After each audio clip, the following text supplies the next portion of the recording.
Hey everyone, welcome back to our channel, Quick Guides. On today's video, I'm going to show you how to add friends on WeChat using your phone.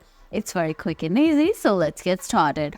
First, make sure you have downloaded the WeChat app on your phone. If you don't have the app yet, you can download it from Apple App Store or the Google Play Store. Once you open the app, on the bottom of the screen, you can see 4 options: Chats, Contact, Discover, and Me.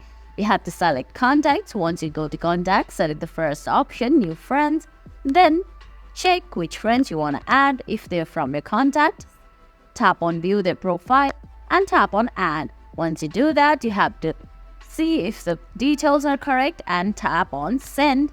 Now they have to confirm your friend request, and guys, that's it. That's how you add friends on WeChat. I hope you found this video helpful. If you did, please give it a thumbs up, leave a comment, subscribe to our channel, and hit that bell icon. See you in the next video. Thanks for watching.